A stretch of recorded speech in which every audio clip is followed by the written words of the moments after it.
So what's the difference between recession and inflation? There's a lot of people I've asked until today and they don't know the difference between these two words. So I'm going to try to explain it in the simplest way possible right now. So here goes, all right? So take for example right now, recession. Recession is like a sickness. So let's say for example, you got a huge flu today. You're having all that migraine, you're having all that fever that comes in. So maybe inflation is like the cough that you may be experiencing because of this thing called flu. So now, recession is equal to a flu, okay? Inflation is one of the symptoms of the flu. Does that make sense? Here's the more complicating thing that most people are probably asking right now. Why is recession happening globally as we speak today? Well, a lot of people are now putting that on blame, saying, no, it's because of the COVID, it's because all this inflation that's happening, because of the supply and demand, because of the Ukraine war. But let me tell you the real reason why inflation is happening today. Do you know that our current inflation in 2022, 2023 and moving forward, it is engineered? Someone, in other words, someone is making this up. Can I say that? Right? To make all of us suffer because they're trying to cover up the biggest mistakes they've made until today. And that, my friend, I put it squarely on this country called USA.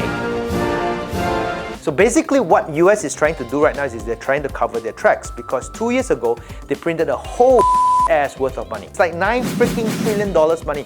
Now, if you print money and I print money, we go to jail.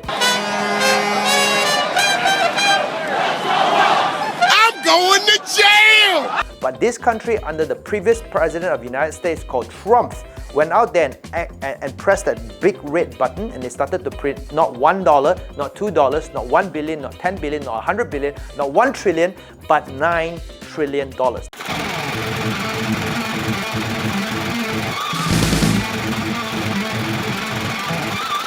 Now, if you don't know how much is that, find out how many zeros is that. But they printed that out in a short period of just 2 years. Now, to give you a perspective how much $9 trillion is, that's 20% of all the US dollars that's ever printed in the entire history of the United States since the time it's gone 100 years ago. That's a lot of money. Too much money. So what has happened? A cup of coffee that used to have $1 US right now, because everyone is now rich with the US dollars, started to spend more of the money, create more of the money, and because everyone received all this free money coming in, they started to charge higher and higher and higher for their cup of coffee until eventually the same cup of coffee that cost you $1 US is now $5 US to a cup. Now, what does that mean? Let me just share this with you right now. It does not mean that this cup is worth $5. It does not mean that the value of the goods over here have increased in price. It means that this US dollar, this currency over here, has cheapened itself. It's now worth less. So what I'm trying to tell you right now is the government of the United States is trying to cover their blunders because now they've cheapened themselves. Even if you don't understand economics, you have to understand the fact that you cannot just print money. Nobody is a fool. When they know you do things like this, they will not accept $1 US for the same value. If you print 5 times the amount of value there, it then goes up to $5 US. I'm not going to be fooled by that. And this is what's happening right now. So how does US solve this problem? How they do it? Basically, they say they want all their money back, so they just now start to increase the interest rates. By increasing interest rates and taxing the people over here right now, they're now starting to take back the excess money they printed a long time ago. They're just trying to cover up their tracks and get back as much money as possible. So hopefully, the cup of coffee is now going to go from $5 to $4 to $3 to hopefully worth $1 golden US again. And then they've recovered their pride and their value as the United States of America, the world's greatest country. Together, we will make America great again. It's gonna be huge! Right? Now, until that time comes, they're gonna make everybody suffer in what we call recession. They're gonna push these interest rates up. They're gonna charge exorbitant prices. They're gonna bully the rest of the world. And as this happens, all currencies around the world are suffering right now.